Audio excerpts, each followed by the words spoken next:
Halo berarti kembali lagi di Gaptek.id dan tiba juga waktunya buat gua untuk ngebahas CPU terbaru lagi nih dari AMD dengan seri XT mereka, yaitu AMD Ryzen 3000 series XT.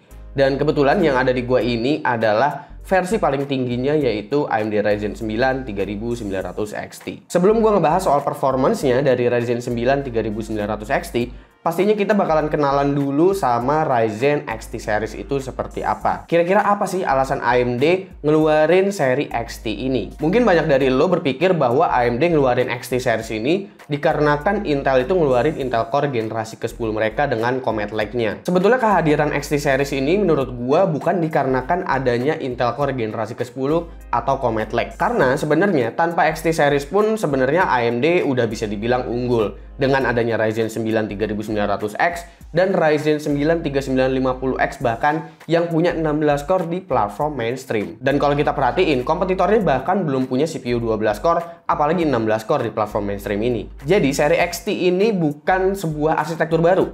Ini arsitekturnya masih Zen 2, jadi ini masih sekedar refresh aja dari AMD. Nah, di sini AMD sekedar pengen membuktikan aja bahwa mereka juga bisa memberikan single threaded performance yang jauh lebih kencang lagi daripada seri CPU sebelumnya. Lalu dengan adanya refresh ini juga AMD pengen mengoptimalkan proses fabrikasi 7 nanometer mereka, yang dimana nanti tujuannya itu mendapatkan clock speed yang lebih tinggi, tapi voltasenya itu lebih rendah atau mungkin sama. Dan hasilnya juga bakalan menghasilkan power draw yang sama atau bahkan lebih rendah. Jadi tujuannya ini memang lebih ke efisiensi lah untuk si Ryzen XT series ini. Nah, untuk AMD Ryzen 3000 XT series ini, AMD mengeluarkan 3 varian untuk CPU-nya.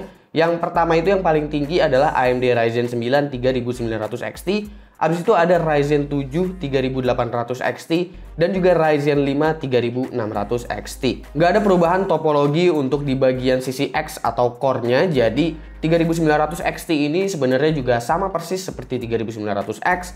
3800 XT itu sama persis seperti 3800X dan 3600 XT itu sama persis seperti 3600X. Yang membedakan di sini hanya ada di bagian clock speed-nya, di mana untuk bagian boost clock-nya itu semuanya jauh lebih tinggi, 100 sampai dengan 200 MHz lebih tinggi daripada di seri X. Ada perbedaan fitur sedikit sih untuk di XT series ini, yang dimana untuk XT series itu dikembalikannya fitur Store MI. Kalau kalian ingat di Ryzen generasi kedua, itu ada fitur yang namanya Store MI, dimana kalian bisa menggabungkan dua storage yang jenisnya berbeda. Contohnya misalkan seperti hard disk dan juga SSD SATA, itu kalian bisa gabungin sehingga kalian bisa mendapatkan kapasitas yang besar dengan kecepatan SSD SATA tersebut. Dan fitur ini sebenarnya nggak ada di Ryzen generasi ketiga, tapi khusus untuk di XT series, AMD memberikan fitur Store MI-nya kembali. Nah, untuk unit yang gue review ini adalah AMD Ryzen 3900 XT. Ini punya boost clock di angka up to 4,7 GHz. Ini selisih 100 MHz lebih tinggi daripada 3900X. TDP-nya masih sama-sama 105 Watt, selebihnya memiliki spek yang sama. Bahkan, harga 3900 XT pun sama persis seperti Ryzen 9 3900X saat pertama kali rilis ya, yaitu di angka 7,8 juta rupiah. Menariknya, AMD bilang bahwa seri non-XT ini akan tetap koeksis, yang berarti 3900X belum discontinue dan harganya mulai turun pelan-pelan kalau kalian cek di e-commerce. Kali ini AMD nggak memberikan cooling bawaan untuk 3900 XT.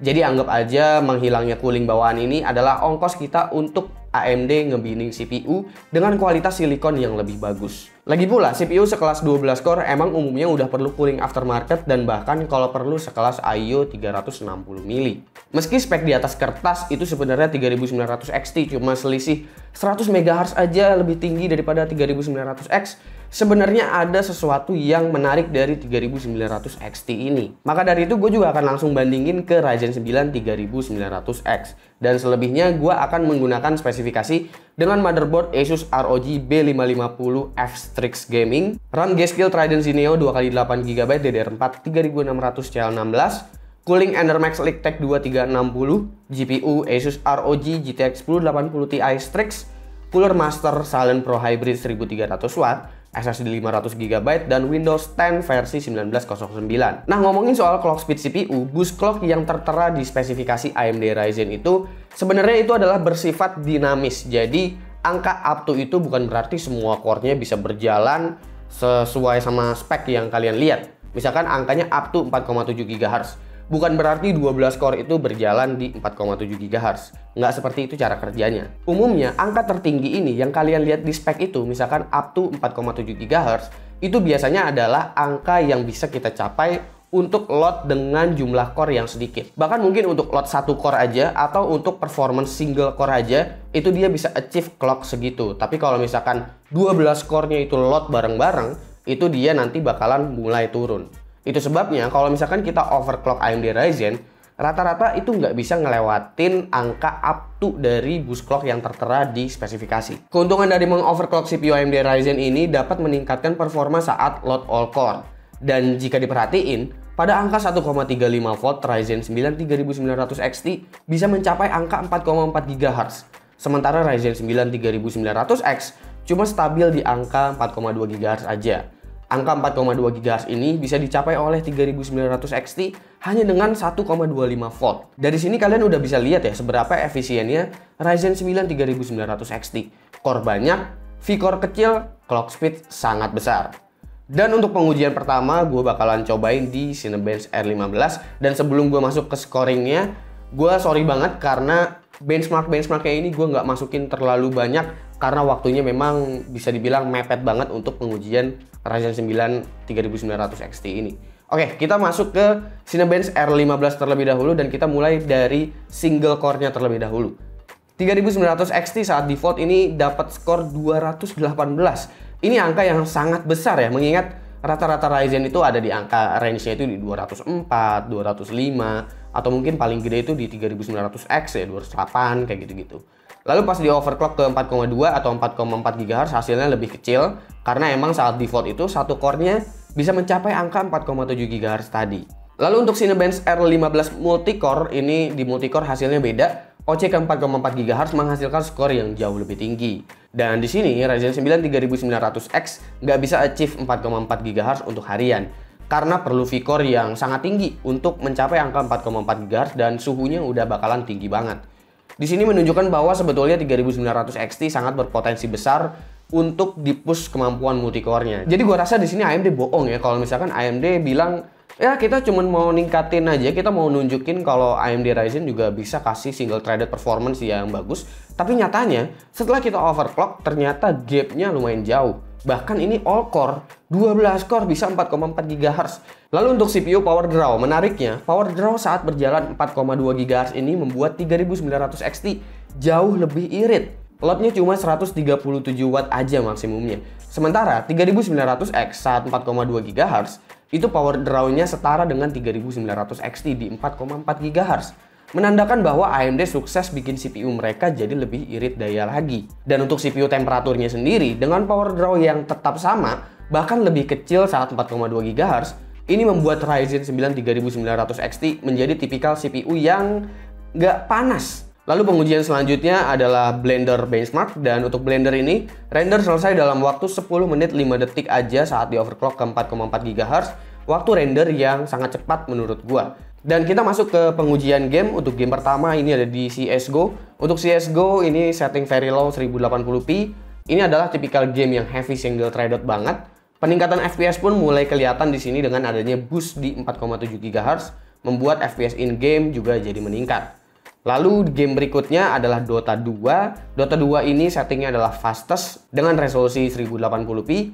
Rata-rata FPS yang didapatkan di sini adalah 218. Angka yang udah sangat oke untuk ngejar 144 Hz. Lalu untuk Shadow of the Tomb Raider di game AAA-nya ini settingnya highest dengan TAA resolusi 1080p. Di game AAA seperti ini nampaknya nggak terlalu kelihatan perbedaan FPS-nya, jadi gua rasa lebih baik kasih jalan default aja kalau emang mau main game yang tipenya seperti ini. Lalu untuk Far Cry 5. Far Cry 5 sendiri menggunakan setting ultra di resolusi 1080p. Di game ini juga kurang lebih sama. Gua juga lebih rekomen pakai default aja lah udah. Atau mungkin jalan di 4,2 GHz saja udah cukup kali ya, mengingat power draw-nya akan lebih rendah. Lalu untuk game AAA terakhir, ini ada Battlefield 5 dengan setting ultra di resolusi 1080p. Di game ini masih kelihatan ada perbedaan, tapi tentu gue tetap nyaranin sih kalau emang mau di OC, sebaiknya OC untuk keperluan multicore aja. Jadi kalau misalkan lu lagi main game, gue sih nyaranin ya pakai default aja lah, karena pakai default selain mungkin ada kemungkinan lebih kencang di beberapa game. Udah gitu power draw-nya juga belum bengkak. Mungkin kalau misalkan mau lebih irit, jalanin 4,2 GHz aja udah. Oke, jadi gimana kesimpulan gue soal AMD Ryzen 9 3900 XT? Menurut gue, ini adalah sebuah CPU yang menarik ya. AMD sukses membuktikan bahwa ya mereka bisa nge-push arsitektur mereka lebih efisien lagi dari sebelumnya. Emang nggak banyak perbedaan di sini selain efisiensi dan clock speed yang meningkat.